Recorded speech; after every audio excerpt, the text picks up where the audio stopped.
today, I am very happy to welcome Vernon Springer, a leader in broadcasting, marketing, and public relations. He is a man with extensive player development and coaching experience, the CEO and founder of a sports media company. Vernon is, in addition to his many attributes, is a cricket analyst and a commentator with unrivaled management, coaching, and training qualifications. In short, you could describe Vernon Springer as a man for all seasons and all reasons. Good afternoon to you, Vernon, and welcome to the Cricket Show USA. Hey, good day to everyone on the panel. It's indeed a pleasure. I bring you greetings from Antigua and Barbuda, and also some very troubling times in the Caribbean. First of all, neighbors in Jamaica bracing themselves for Hurricane Melissa. My daughter, who is studying law in Jamaica, thank God at the moment she's safe. So they have moved some of the St. Kitts Nevis and Antigua students, St. Lucia and Barbados, to the Pegasus. Okay. So that's kind of good news. I think some of the students from St. Kitts and Nevis got home today. So that would also be alarming. But more so, I think in the context of the hurricane, I think it is important for me to use this platform and really appeal to the authorities mainly. And when you look in terms of what has been happening in the Caribbean, there seems to be a disunity jointed approach, because you have CARICOM appealing for the Caribbean to be a piece of zone, and then you have Trinidad going their separate ways, really. And that is also a reflection as to what we see happening with West Indies cricket. Okay. And I don't want to be rude, Vernon, but if you would just give us a moment, and then we'll get back to your approach just now. But I'd like to introduce you to Brother Dale, who will handle the microphone from here, and then you'll get an opportunity to respond and to complete your statement. Okay? Brother Dale? Okay, thank you very much. And greetings, Mr. Springer. It's good to have you here with us. And we look towards a very fruitful hour with you. We have taken the time, or I've taken the time, to write a short tribute to you, sir. So we ask you to listen to the words that are dedicated to you. To our listeners, our guests, tonight we welcome a remarkable and dynamic man.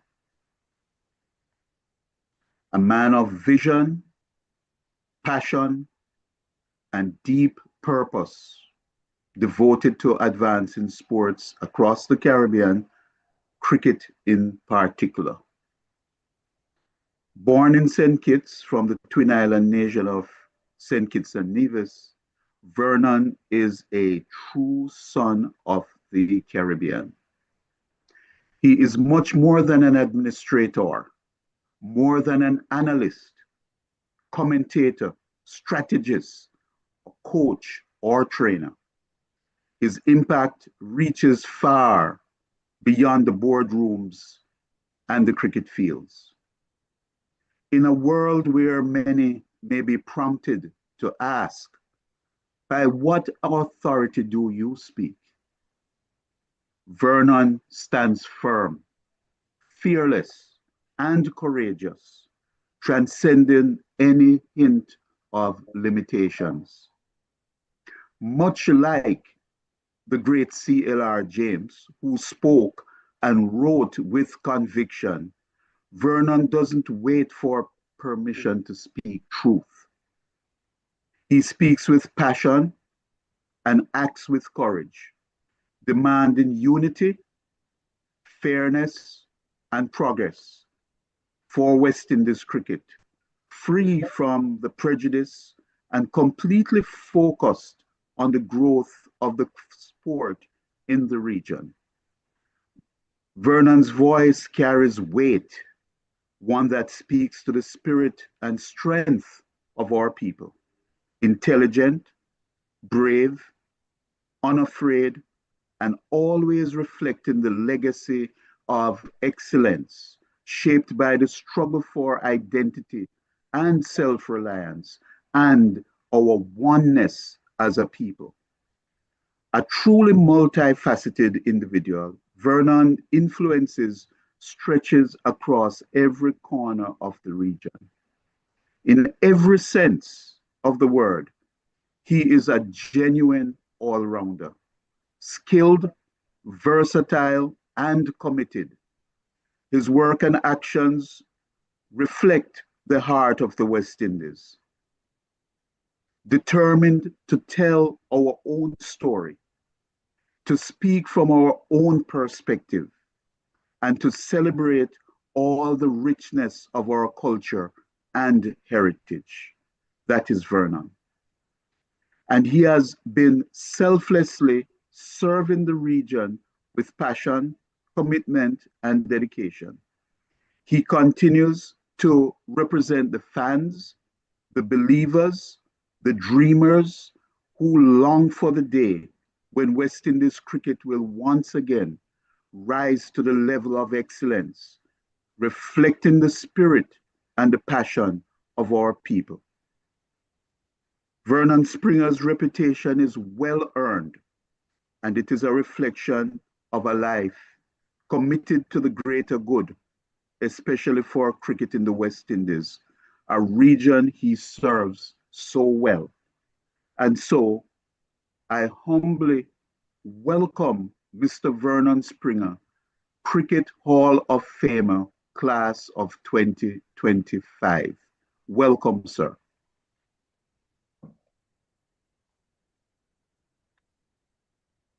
Seems as if I have to get Dale to write my biography for my new book. It's almost Leon and Dennis brought some tears to my eyes. You know, this Hall of Fame structure has really not sunk in yet. Had the privilege of, since I've been back home, to go and see the Prime Minister of Antigua and Barbuda. Tomorrow I'm going to see the Governor General of Antigua and Barbuda, Sir Rodney Williams and Lady Williams, before independence. But just a while ago, Dale almost brought a small tear to my eyes. So I feel very, very humbled. And I know my life, my work has just begun. You know, into the Hall of Fame, you don't sit on your laurels, you know, the expectations are a lot more higher. So thanks again to the Cricket Show USA. And I look forward in serving and being, I'm thankful that you guys have given me a platform to be able to get that message out there, because we need a revolution in West Indies cricket, and maybe Cricket Show USA can start that revolution, not only in West Indies cricket, but in USA cricket as well. Okay. Yeah. Yes, thank you, Mr. Springer. Before we get too deeply into it, just a little touch about your early life and inspiration, and how did your upbringing and family background shape your approach to leadership and service? Well, the good thing about it is that my mom was a school teacher. So if you come up in a household where your mother is a school teacher, you have to have some leadership qualities from an early age. My father was one of the technicians, was born in Montserrat, the home of Jim Allen and the Mighty Arrow. My mother was born in St. Lucia. And so I grew up in a household which was very grounded. My mother, even though she was a school teacher, she had her own school. So she used to have afternoon school. So just understand the movement of what happened. She was very spiritual as well too. You know, we lived in the village area, and right in front of our home was one of the spiritual leaders of St. Kitts and Nevis at the time. He was called Dr. William Connor. So anybody from the village area would know Pastor Connor. So I grew up really at a very, very early age. It's pretty interesting that you asked me that, Dale, because even though I was born in the village, there was a primary school in the village, but I didn't go to that primary school. My mother sent me to Irish Town Primary School. And so I was the only boy who was born in the village who didn't go to the village primary school, but the Irish Town Primary School was just down the hill from the village. And I could remember some of the days when ever there was going to be a school break, whether it was summer or Easter, they would always have some sort of confrontation where students from the village would come down the Bratcher Hill and they would be looking to throw stones and so on. My mother always used to tell me, well, you make sure you don't get yourself involved in that. But that was the kind of, mother that I was. And I grew up really in a sporting aspect because my mother, even though my father had believed in cricket, my mother was into all aspects of sports: football, cricket, athletics. I represented my school in all three disciplines, mainly athletics because I was short and quick. I remember just outside of my house in those days, my mother used to have to go to a standpipe to get water. And I used to run from our gate to a lamppost about 5 to 6 times before my mother got that bucket filled. And so by the sixth turn, I'll be already in either in the yard or just on the fence looking out. But I'd already sprinted down, sprint back, sprint down, sprint back. I could just see myself remember that. And a lot of people used to be always like, admiring me to see me sprinting, but that was just my way of, expressing myself there in a period of time. She was very protective as well too. Got myself in trouble because when she had her part-time job and she worked in a coffee shop, when I come home from school afternoon time, I would get my work done and then I would head back over to the pasture either to play cricket or football. And I got my hand broke one afternoon in the schoolyard, football. I remember a colleague of mine put a tackle on me because I was a striker. And I could hear when I landed on the mango tree in the grammar school, in the schoolyard, and I heard broke, and I know my hand was broken. And the big news was for somebody to call my mother at coffee shop to tell her that I was at the hospital. And she came to the Joseph E. France General Hospital and told me that I was going to sleep in the government closed tonight because she wasn't going home to come back for me. Because she told me already that I was supposed to be at home and I had no call on the grammar school pasture, but all good, all good. My both parents are deceased, so I'm just enjoying memories of that day.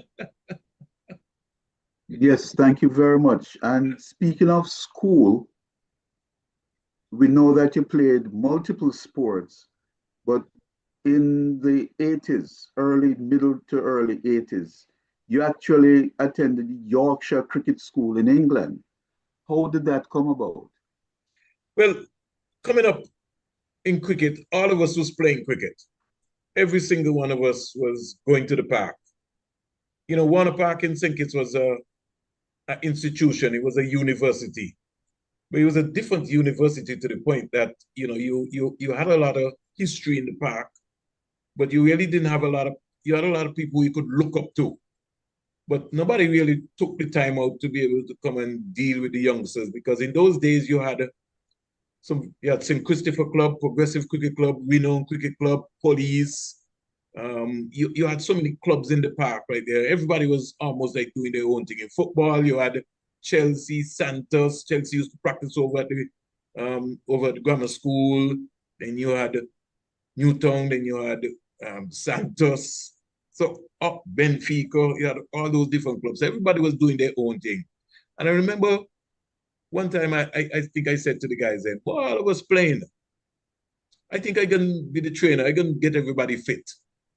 And I decided, I sat out and I said, man, listen, every morning we're going to have to get up, because Victor, Eddie, and Tazula Payne and those guys were running in the morning and we were just going to the park.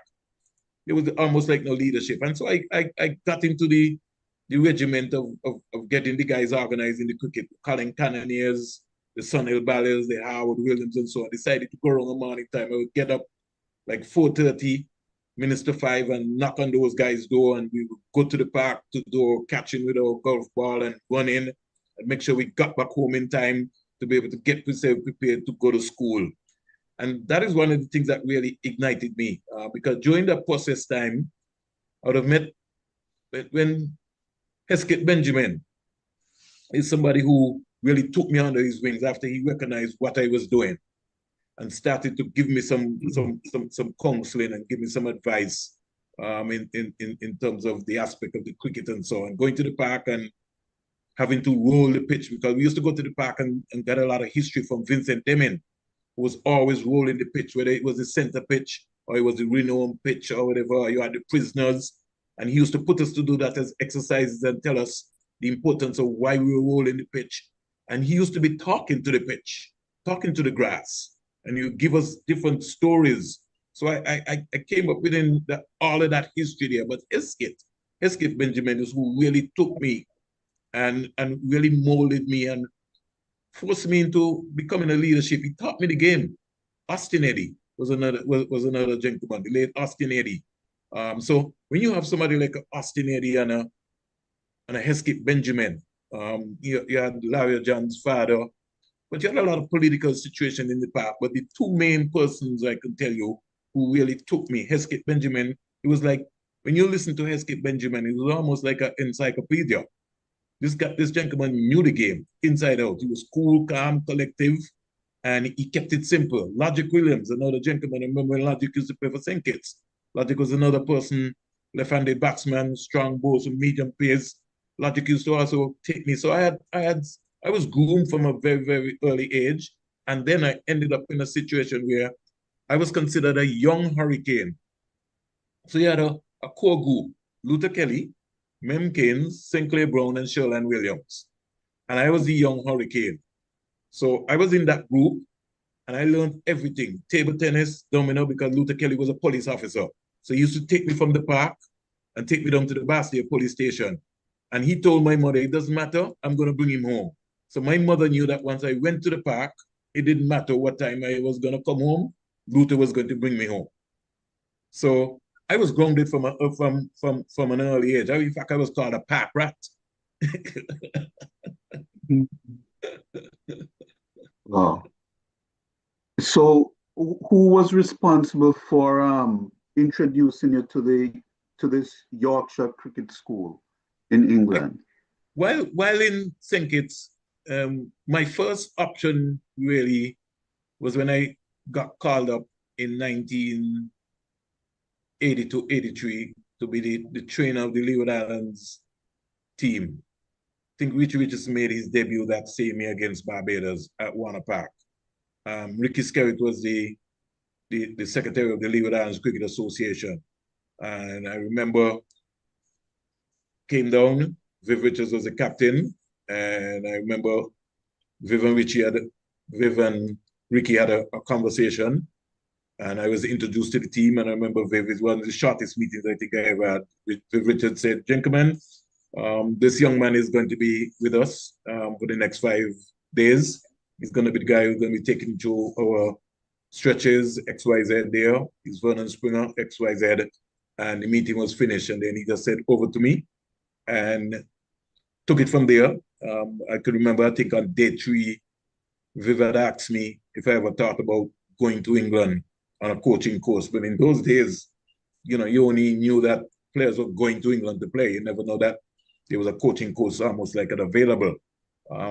Couple of years after, Tony Bory, who is from St. Kitts and Nevis, from Newtown, lived in the Yorkshire area, lived in England, came to St. Kitts. He was coming home for a couple of times, and everybody was telling him about this young boy who was doing some coaching in Newtown. And he came to me and asked me if I'd be interested in going to Yorkshire Cricket School. I said, sure.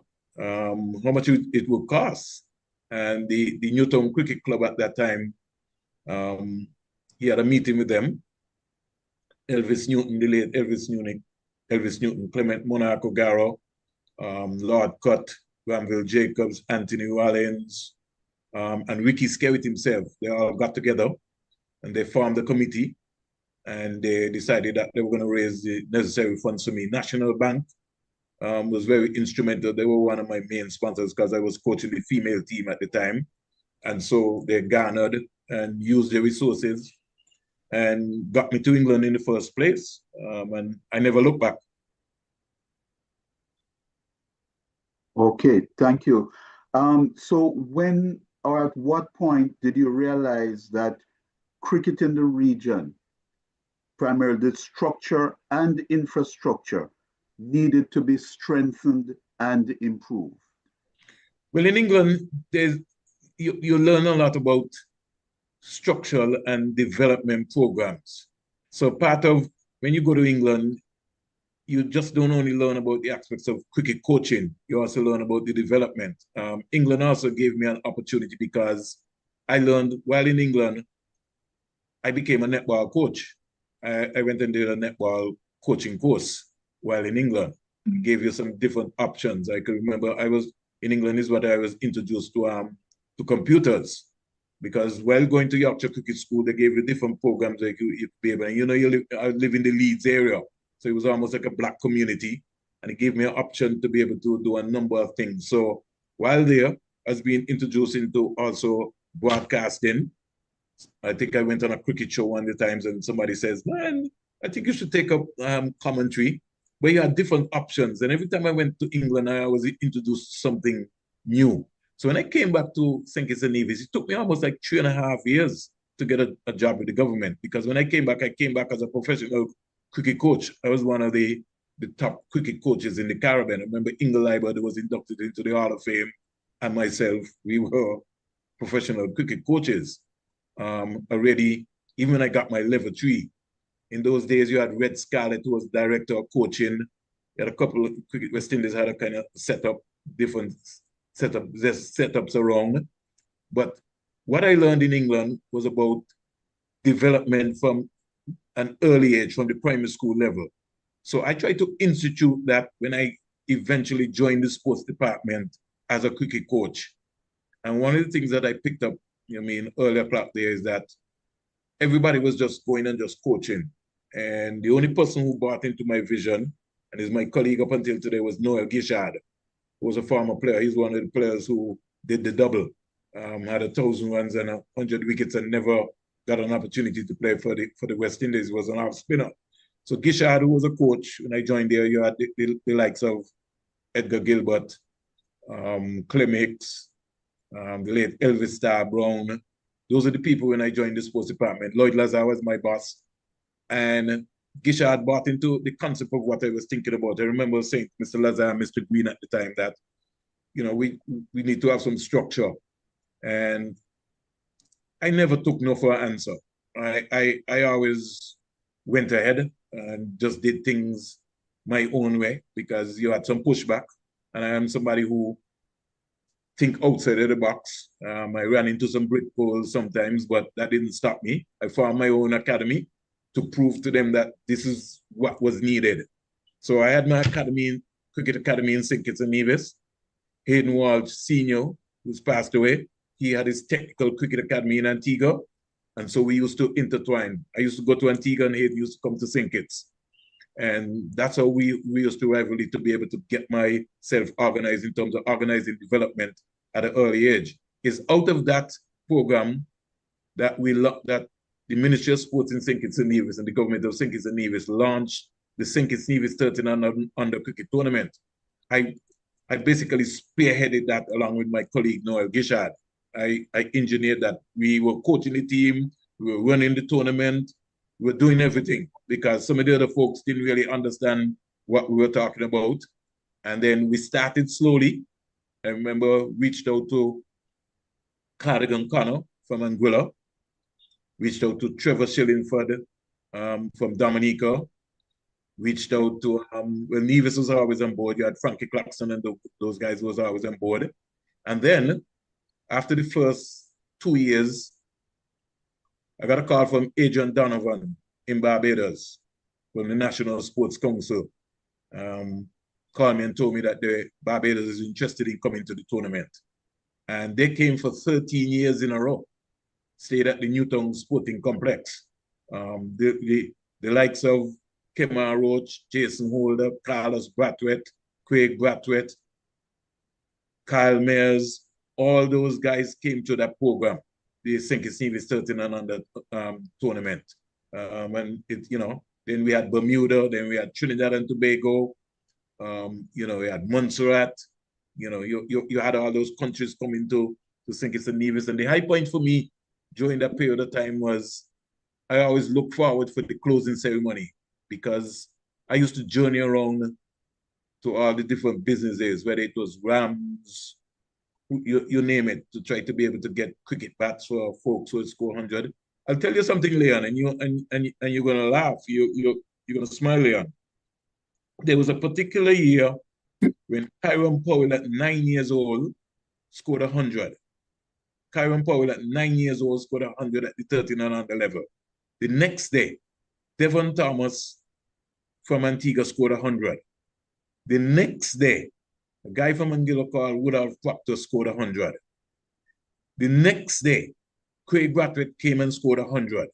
Now, this is at the 13 and under level, So you had Kyron, who was easily one of the youngest at 9 years old, had already scored 100.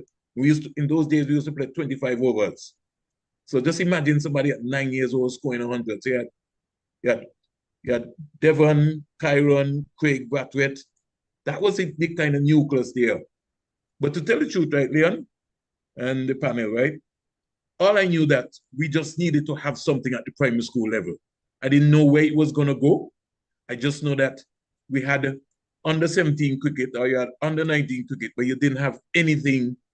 And that's how I think the formation of the under 15, the Cricket West Indies under 15 team came out of that. So then we started to blood players at an early age who would then go into the under 15. But sometimes when I look back, I would recognize that my focus was on the youth level. So Gishad and myself and all the other coaches, we got folks up to 19 years old. But there was no continuation there was nobody to take them from 19 to the next level. So we were down there working the base. It was almost like a factory. Remember John Maynard from Nevis who lives in England? We were just developing players. So players were just coming from the youth level up to that area. And then we go back down and get another couple of players. But we didn't have anybody who would be able to take the players from under 19 to the next level. And I think that's one of the reasons why St. Kitts took so long to be able to get a test player. Because you had the likes of Garrett Matthew at 17 years old, who was at the induction ceremony. That's Garrett Matthew made the West Indies team, West Indies under 19 team at 17 years old. He was one of our products out of our under 15. By the time he got up to 19, there was this politics between him and Jason Williams getting selected for the St. Kitts team, and he ended up just leaving the game by the time he got to 19 years old, came to the States, never came back. So these are just some of the stories.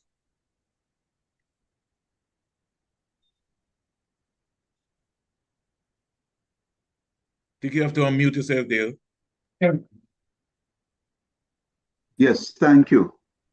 Yes, so your role, you embraced all levels of cricket and cricket development in the islands, along, as you say, with Gushad. I remember him very well.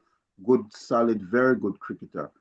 And you have also been, in addition to the youth, you have also been a strong advocate for women's cricket. What progress have you seen so far in women's cricket? We're lagging behind.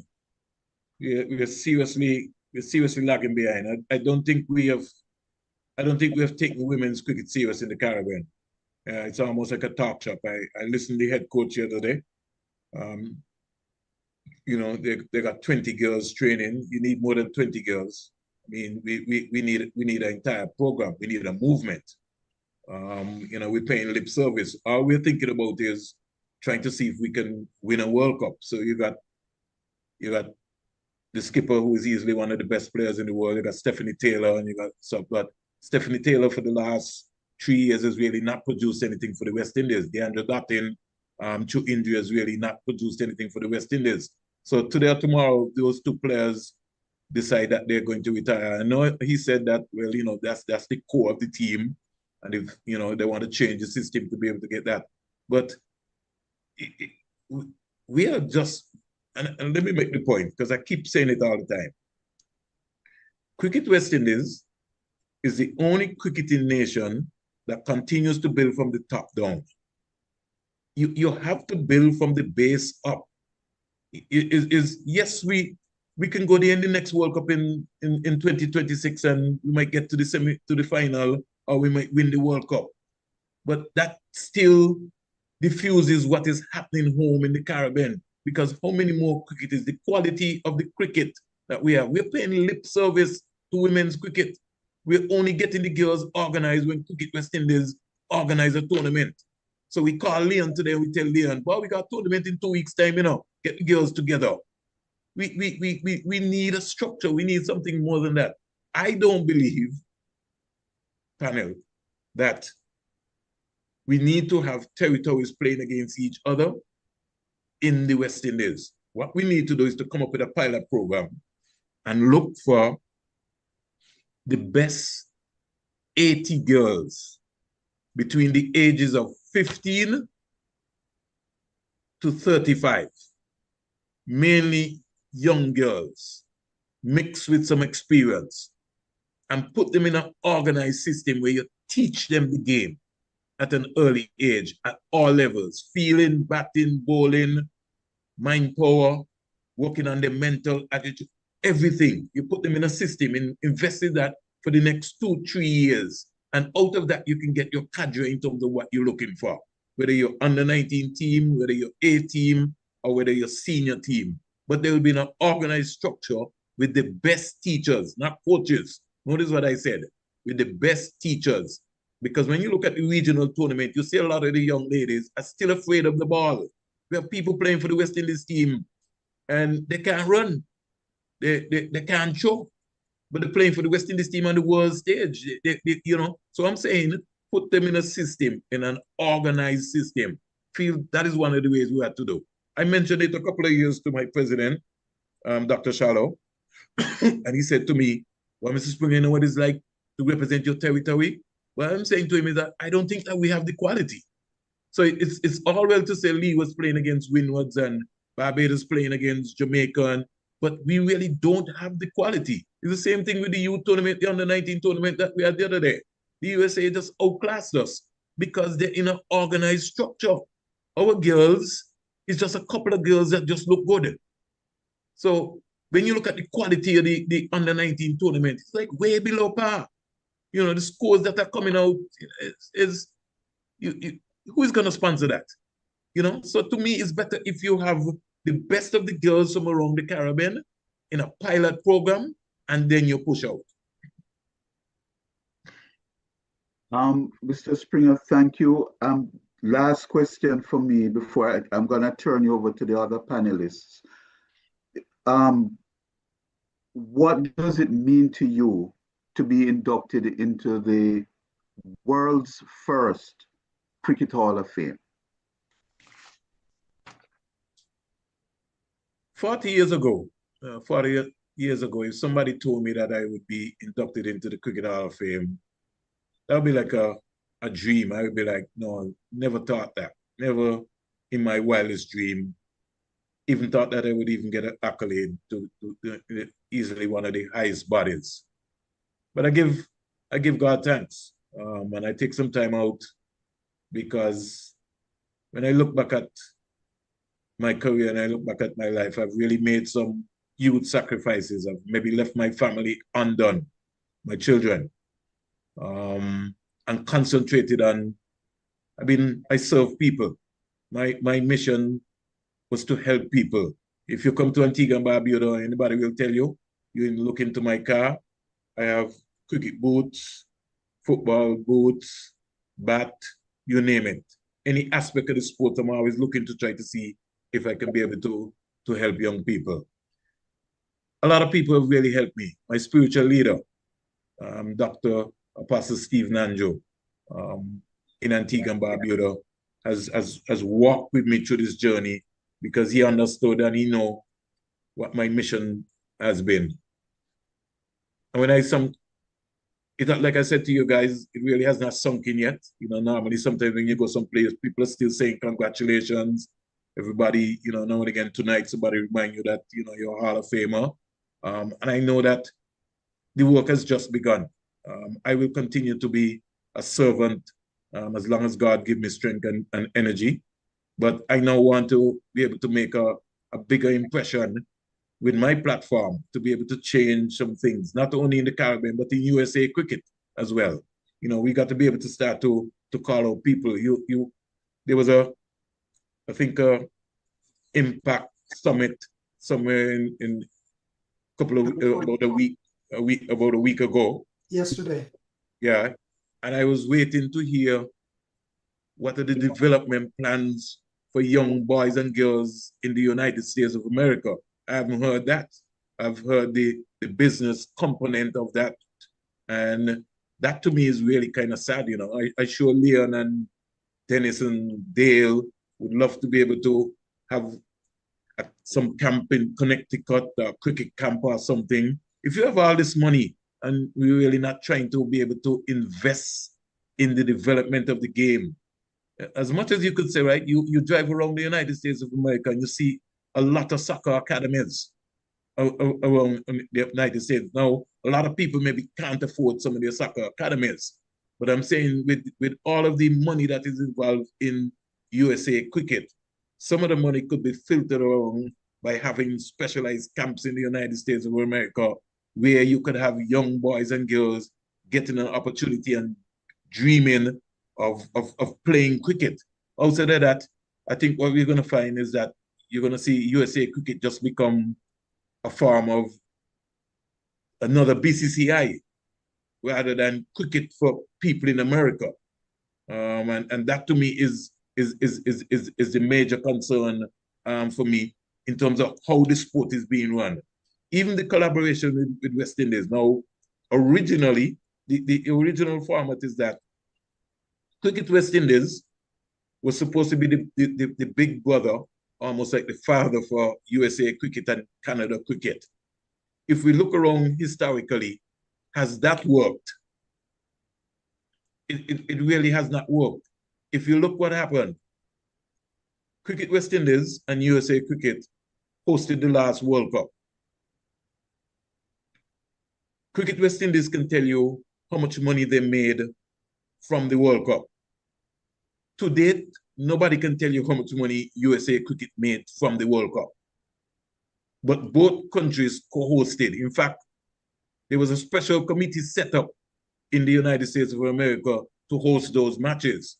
So today, nobody really knows what the real cost was, how much money was spent in the US, who benefited, what is the legacy? What is the legacy of the United States of America hosting the World Cup matches in the States, with the exception of USA, Pakistan, not USA, Pakistan and India. Outside of that, what can you say? What was the legacy? What was the legacy of the West Indies hosting the World Cup?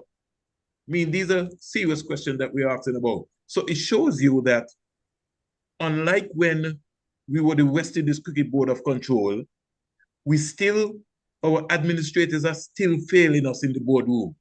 So although we would have hosted a lot of World Cups in the Caribbean from since 2007 up until now, to date in the Caribbean, we still don't have an indoor facility with all of the money that was spent. What we did is build white elephants in the Caribbean. We just build big structures. Look at the Sir Vivian Richards Stadium. Look at Grenada. Look at Kensington Oval. All big, massive structures. When you think we will be able to fill out those gates? If we don't have CPL, we can't fill out those venues. And we still don't have an indoor facility in the Caribbean with all the rain. We got Super 50 coming up. Most of the teams are affected because rain is coming. They have nowhere to practice. Thank you for that, Brother Yeah, Dale. thank you, Mr. So, Sir Dennis, I'll turn over for the panel. All right, thank you. And I'll say thank you very much, Vernon and Dale. Leon, you have the first question up for. Yes, indeed. Vernon, good evening, and I just want to offer my congratulations to you on a powerful speech, a wonderful speech. I'm very proud of you. Well delivered. It left no stones unturned, and I'm grateful that I met you in 2002 with Oliver Solomon on the Florida Caribbean Sports Line. And I'm just going to ask you one thing. If you know where he is at this point, because I cannot find him. Someone tells me that I knew the last time I saw him, he was bedridden. I don't know if he's in a hospital, funeral, or not a funeral home, but a nursing home. Or you might have known one of his relatives. Why? Second, yeah. And when sorry, Leah. Go ahead. Yeah, and when you meet Sir Rodney, would you give him my regards and his wife, Lady Williams? I wish her well on her recovery. Now, a couple of questions I want to know. What is the future of Leeward Islands cricket? And with emphasis to, I hear about a young man by the name of Bowers, and we know a little bit about Michael McKenzie, and of course, Joel Andrew. And lastly, what do you think of Test 20? And by the way, I've gotten a little fatter. The shirt is a little slim, tight for me. Thank you, nevertheless. You know, Leon says, I have one question, and it turned out that he has 5. Anyway, Vernon, go ahead. Do you remember them all, Vernon? Well, you talk about Leeward Islands cricket.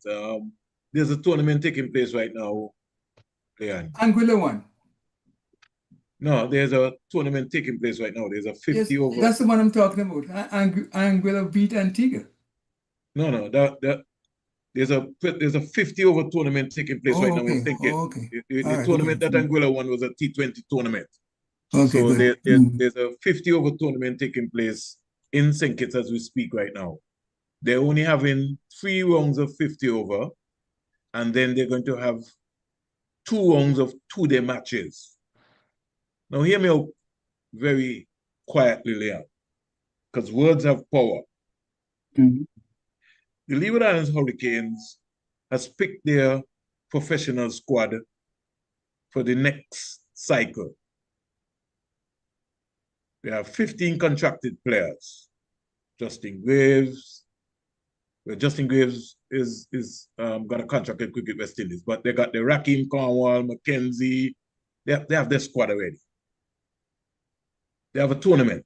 They have a 50 over tournament because they have the Super 50 coming up. So I would have thought that maybe one of the best options would be for the Leeward Islands Cricket Board would have been to have a 50 over competition where you'll be able to prepare now the players who are contracted and some of the other players who maybe might have forced their way into the training squad or the squad for the regional 50 over competition, which is coming up, which, as you know, Leon, is downgraded. It's gone from 8 teams to 6 teams. Mm-hmm. I have 16 matches, and we're down from 31. So it means that we're going to be playing less cricket. In a year when we are trying to be able to, we see what's happening on the world stage where our cricketers are not getting opportunity to play enough cricket. Suffice it to say, there are challenges in the Leewards, unlike what used to happen before, Leon, in your time, where Leeward Islands cricket was a big thing economically. Yes. You have economic challenge. A lot of the cricketers who are playing today, they either work in the hotel industry or they maybe work for themselves. So it is not that flexible and easy to come around and say that, listen, boy, we're going to play 3-day tournament. I know of Anguilla, there were some serious challenges in Anguilla to even get some of their players to get a stipend. They were appealing to the government of Anguilla to be able to offer them some funds for some of the players. The last time Anguilla team won in Antigua, the coach told me guys went back home and guys were struggling because they were off in Antigua for almost maybe 8, 10, 11 days. St. Martin, the same thing. So a lot of red ball cricket is not played. In fact, they don't play any cricket in Montserrat. They maybe just practice among themselves. Anguilla, same thing. St. Kitts, they maybe play T20 cricket, T10, Nevis, right? So the whole overall structure of what used to happen before, only Antigua plays red ball cricket. They don't play any red ball cricket in St. Martin. They don't play any red ball cricket in Montserrat. So you see what I'm talking about. So if you have all of these things not taking place, my best bet, Leon, would have been maybe to pick the best set of youngsters from the various countries and have a series of games rather than have a tournament. Because I don't think you'll have the quality of what you're looking to see. And you will see the scores as I sent for you from the 50 over competition. Right. Don't have any money, Leon, you can't waste money. You got to come up with a meaningful plan with the money that you have. You just don't have a tournament just because you want to have a tournament. So because Leon and Dennis Heath and Dale say, well, why Leeward Islands ain't having a tournament? So you just go have a tournament just because you want to have a tournament. If you're having a tournament, it must be beneficial for the development of your players going forward. If not, to me, this is just me. It really doesn't make any sense to have a tournament. In terms of the Test cricket, I know you sent me something. I see something. Yes, 20. Yeah, I see something I've been banding around. I'm a little surprised that Clive Lloyd is part of that. I don't know if that is a marketing ploy. I don't know if he was dangled with 5 million to be able to help to promote, because you know what, whoever is behind that, you know that's a spectrum to get some of our players involved to endorse something really. So we know that Test cricket is going to die, because if that is given the license to come on spin, then we know that we're not going to have any more Test cricket in the next 5 years after the next 2027 World Championship cycle. How do you think they should treat Joel Andrew? Are they grooming him right? I think Joel Andrew is going to need a mentor.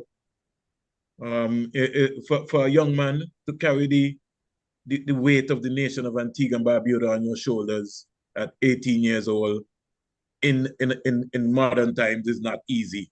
I know through the Falcons, we were having a conversation with Sir Richie, but Sir Richie's schedule is pretty busy. But to be able to have maybe Sir Richie as a mentor for Joel Andrew, and not just Joel Andrew, but I think that's the way that we have to go. And the reason why we were talking about Joel and Richie was because Richie understands the business acumen of a young man. And you need somebody, you need a father figure. Richie would be able to take Joel Andrew on the golf course when he would be around. You teach him maybe about life. That's what Joel Andrew is going to need right now. I think Joel Andrew was made a sacrificial lamb. Yep. I don't like how he was treated. He wasn't really given. He was just tossed about like a football. The coach say, "Oh well, I want you to keeping number open." Yeah, it's really even this present team. How does Ogis make the team before Amir Django? Django, yeah. You're wondering, like, where's the logic? What's happening, right? So so you look at Joel Andrew. You invested in him. You haven't given him a long enough run opportunity, but you just dump him. Yes. Agreed. At 18 years old, when you picked him at 17. So why not have him learning? Agreed. It confuses me, Leon. Definitely. Okay, Dennis, go ahead. Well, before you forget, I think Leon had asked you about Oliver Samuel's whereabouts. Do you remember? Oliver Solomon's, yeah, whereabouts. I think Leon is what, when I think I spoke to Leon I think last year, and he had told me, I myself was looking for Oliver himself. I have not been able to come up with anything at all. Okay, thank you. Yeah. It hurts me because I had an opportunity with him, and I don't want to neglect him in anything he's going through. All right, thank you, and thank you for that, Vernon. Now, our ladies have questions for you, and Hyacinth has the first question. Hyacinth? Where's Hyacinth? Yeah. I'm here now. Okay. Yeah. Oh, well. Hello, good evening, Mr. Springer. Good evening. And All right. let me take some time out because Dennis did tell me that I have 3 big fans, and by the time he told me that, if I knew that before then in my preparation of my Hall of Fame speech, I would have really made that. So publicly tonight, I just want to apologize and say thanks for the support. So it's good that I have some people who are supporting me that I don't know. So I get a chance to meet them tonight. Right. So first of all, congratulations. And now I'll come on to the questions. So my question is, according to a World Cricket Association report, global cricket is shifting towards a club versus club based model. What effect does this model have on national versus national cricket, especially for teams like the West Indies? Well, if you see what's happening in the Caribbean for 13 years, the CPL is the most dominant sport in the Caribbean. Okay. In fact, CPL has outdone Cricket West Indies in terms of sponsorship. Okay. And I will say this to you, Hyacinth. When CPL came on the stream in the Caribbean, it was understood at the time that they were going to bring their own sponsors. Their own sponsors meaning from India, from Canada, from the United States of America. To me, what I think has automatically happened is that Cricket West Indies have not been able to get the sort of sponsorship, but CPL has been able to create that buzz simply because their marketing team has been a lot more aggressive. So let's take, for instance, Republic Bank.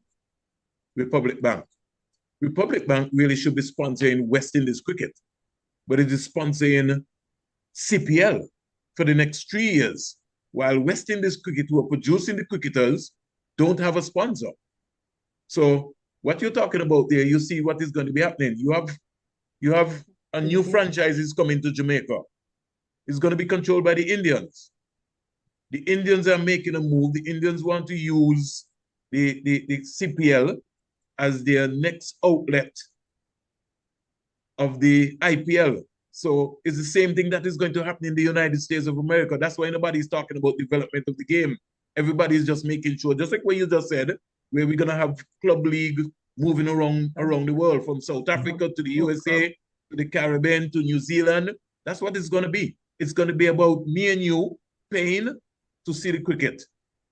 They're not concerned about the development of the cricket. Okay, thank you. So it's really money. Thank you, Well, Vernon.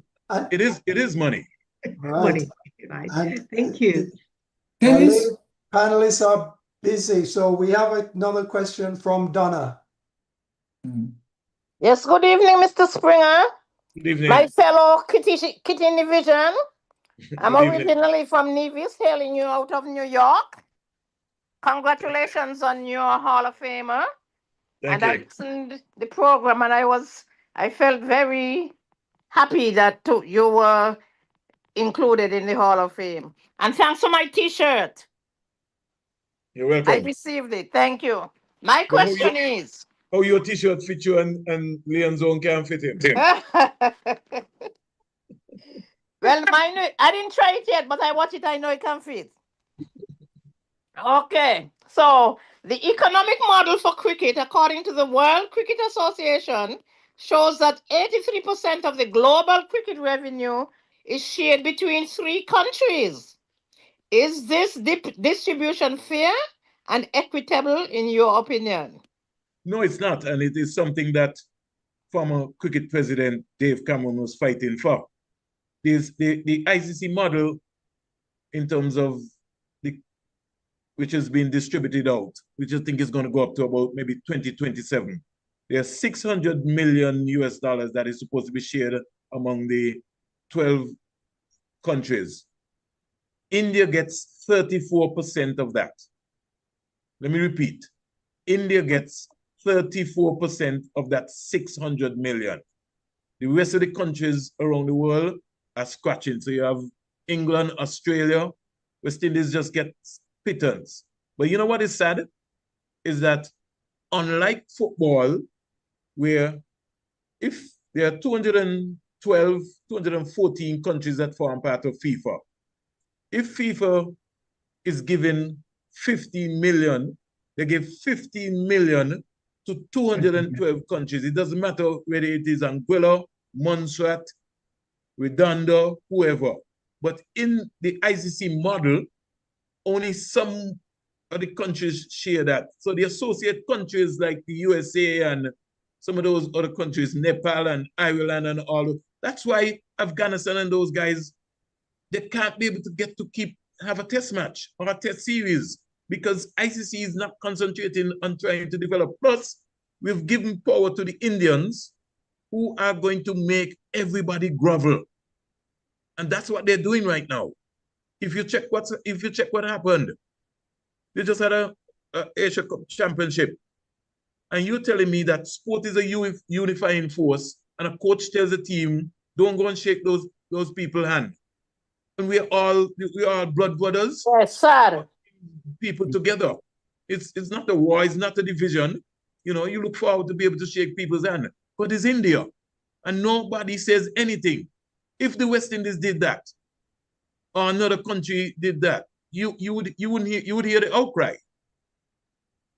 That is so true. All right, thank you. And the ladies' rules again, Vernon. Myrtrice now have a question for you. Good evening, Mr. Springer, Hi, good one of evening. your fellow Division Kitchen. And I want to say congratulations on your Hall of Fame. Thank you. And I too got my t-shirt with one complaint. Too small. I'm so sorry you can't see me. I'm so sorry you can't see me, so you could have seen the size that I needed, because my camera, for whatever reason, you see, it's not. You see that thing right there inside Yes. there? I have no idea how to get it off. So, you need to but turn on.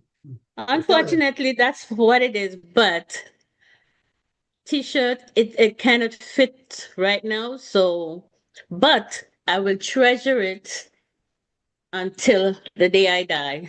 And I'm glad to know that I get to meet you, maybe not in person, but on the screen right here. And congratulations. So now my question is, some fans, players, and organizations consider that the current cricket scheduling to be a factor that is limiting the quality of cricket internationally.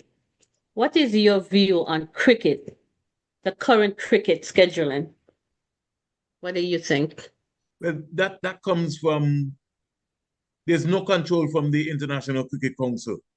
And so the whole window is just opened. And like I said, you know, it's hypocrisy, because every league that you see taking place around the world, if Dennis Heath from the Caribbean is going to play in Dubai, or he's going to play in Canada, or he's going to play in the US, yeah, from the West Indies makes money off of Dennis Heath. Let me repeat again. And so that's why you see everybody is so quiet and nobody is saying anything. If Dennis Heath from the West Indies is going to play in Dubai, he's going to play in Canada, he's going to play in South Africa, he's going to play in the US, and he gets an NOC from Cricket West Indies, Cricket West Indies makes money off of Dennis Heath going to play in that league or those leagues. And so it is a business acumen which is going wrong, and everybody, the ICC is also making money, and that's why they're really not festered, not worried about anything. If you look at the model of the ICC, you realize that there's a World Cup every year, a white ball World Cup, which means that they're really not worrying about Test cricket. It's about the big bucks. But right. I think that we're gonna have to be careful, right? Because the figures for this year's IPL dropped tremendously, because it was so much cricket. People got bored. People got fed up. And there's so much cricket taking place that there's only so much that you can watch. Yes. Okay. So the entire market is just diluted. Thank you. All right. Thank you very much. Thank you again, Myrtrice. And now Professor Sosabone has a question for you. Yes, Vernon, congratulations on being again parroting everyone else, being inducted into Cricket Hall of Fame. Now, as a journalist, broadcast. Can I interrupt you and be rude a second? Vernon, this is the other gentleman who was initiated, he was inducted into the Hall of Fame in absence. absentia. So you're speaking to your brother, Hall of Famer, Trevor Smith. Carry on. My apologies for the interruption. Okay. I was trying to let that slip, but that's how gets it on. But Vernon, recognized a journalist with tremendous years of experience, and just about everything that we have been talking about, we identify problems. And we talk about that on this program on a regular basis. Problem from ICC at the top all the way down to the lack of development program for going back to the primary schools. Now, from a journalistic point of view, what do you think, therefore, is a responsibility of the journalists, the media platforms that we have in our community to put pressure, okay, on the various levels in order for us to effect change? So we do not say that 5-10 years from now, Test cricket will be dead. How do we put pressure on the system to correct a system that has been in play for 500 years? Cricket has been established for 500 years. And over the last 20 years now, we're saying that a virus has come into the system that threatens it. How do we address that from your point of view? Well, Trevor, one thing you have to understand is that the world is evolving. There was a time when, we used to talk to folks via pager. Now we're talking to folks via face-to-face. My major concern is that the journalists around the world have got lazy because they've been bought out by the authorities.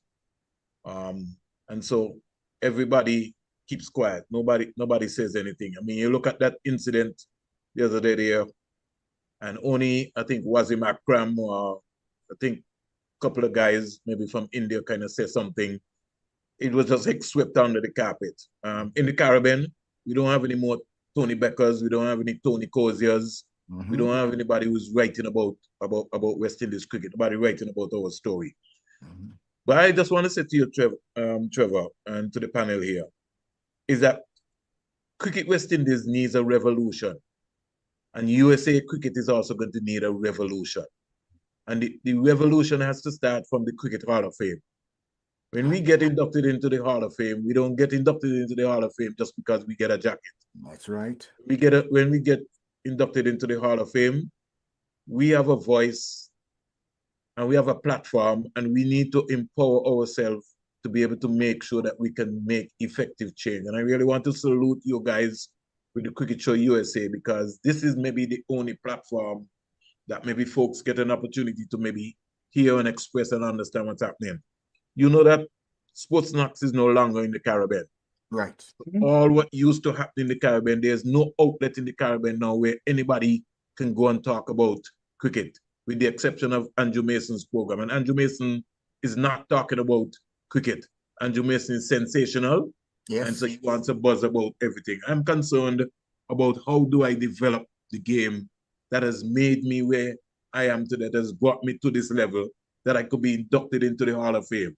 I want to dream for the next young boy and girl to say, hey, if you do A, B, C, D, this is what can happen. Now, it's not going to be an overnight fix. And like I said to you, I keep saying it all the time, the people who run in West Indies cricket are only thinking about now for now. You can't think now for now. You have to put a base. For the last 20, 25 years, we've been down the road, and every time we beat somebody, we say we turn in the corner. So this next series that's coming up, if we win that series, we're going to hear a whole lot of stuff that, boy, we turn the corner or something. We will just need more than just turning the corner. You need a pathway.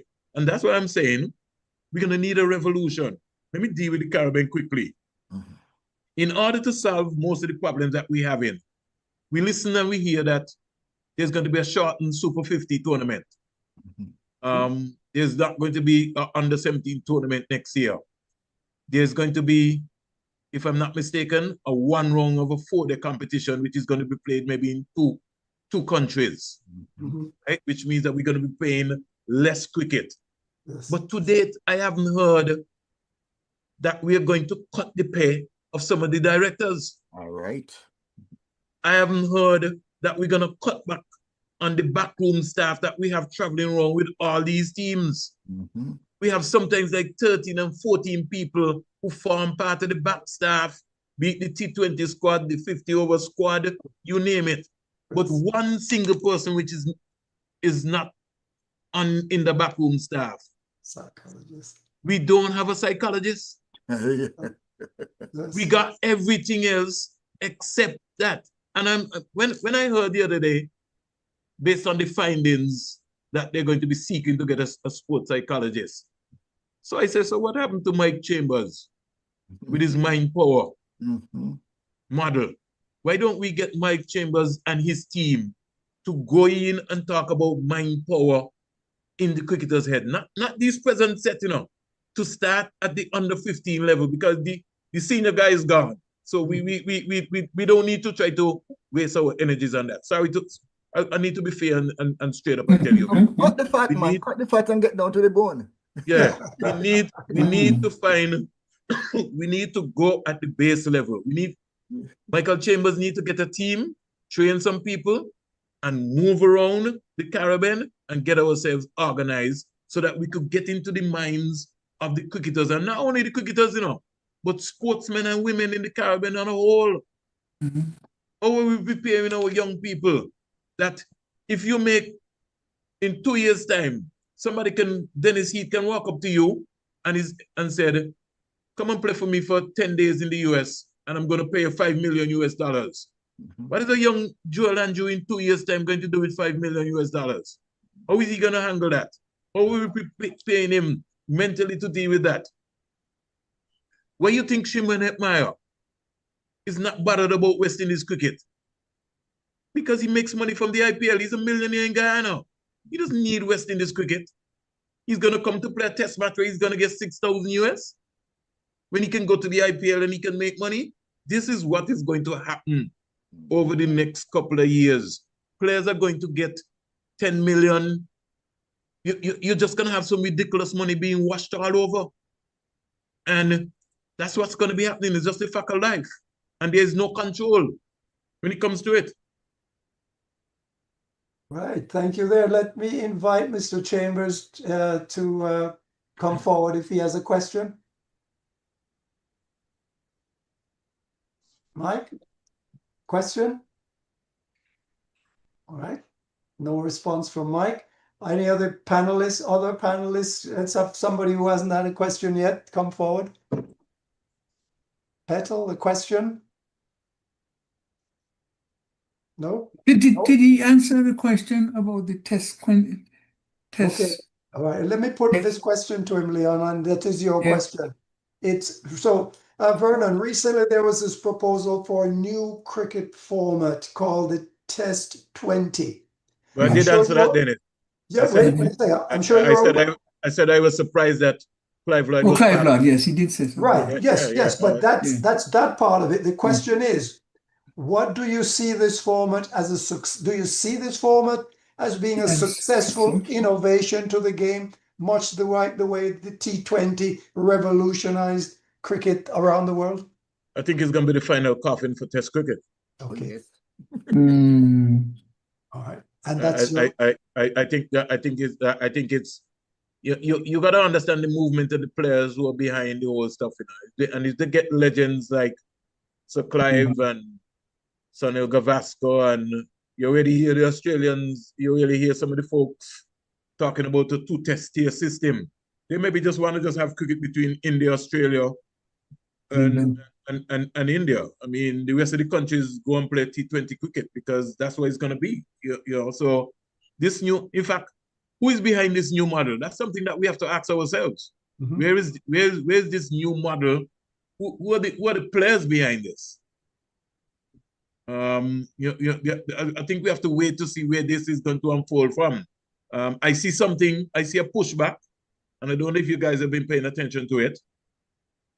You know that the Guyana government organized the Global T20 League for the last 2 years. Yes. The BCCI is looking to revive the Champions Trophy in the United States of America. Mm. You know what is happening? They're flexing their will. They're sending a message to Guyana, right?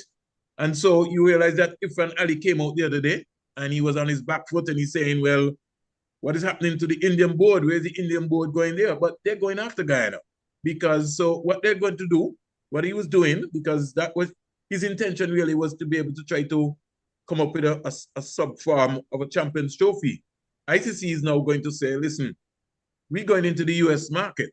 So when you see Major League and all those leagues setting up, they're setting up themselves there for the Champions Trophy. That's what it's about business. It's a move. And if we don't get together, we will just be mainly spectators in the United States of America when it comes in terms of cricket. Thank you. All right. Brother Dale, do you like opportunity for another question? Yeah. Thanks, Sir Dennis. Vernon, how do you see the relationship between the media, criticism, and progress in Cricket West Indies?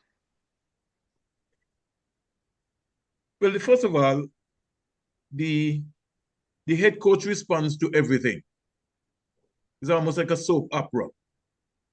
If you're given a job, you sometimes maybe just need to just shut out the noise and just go about and just do what you have to do. I mean, I saw something where he was commenting on everything. You look like everybody says something on social media, he wants to reply back to them. You know, I mean, I think that's pretty unhealthy.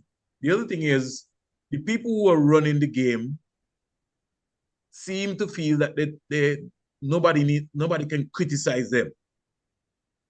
And we have gotten to a point now where insularity is the norm of the day right now.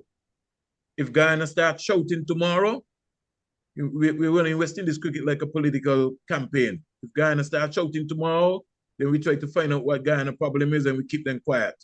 If Trinidad starts shouting tomorrow, then we try and find out what Trinidad problem is and we keep them quiet. If Jamaica ever think about shouting, we do almost the same thing. But to me, that is really not helping us. And what we really need to do is the revolution for West Indies cricket. I just want to make a couple of points very quickly. We maybe need to introduce term limits for board members, because I certainly feel that we have some people who have exhausted their time. They have failed the system. Nothing has progressed. We have not got any sponsorship. We have not got anything, and West Indies cricket has not moved. But instead, what we're doing is that we're blaming somebody. It is more excuses than anything else. So we're not driven by results. I think we need to also make votes and spending transparent to the public. So all this money that Cricket West Indies is making, the boards need to give an accountability as to how they're spending the money. How is the money being spent? How do you make 88 million profit and don't have any money in 2025? Correct. How does that happen? Somebody explain that to me. And at the same time, you don't have an indoor facility in the Caribbean. The territorial boards are no better off. You can somebody give me in terms of what's happening. We don't have no development program. Airfares, they say. Huh? The airfares for Airfares. transportation. That's what they say.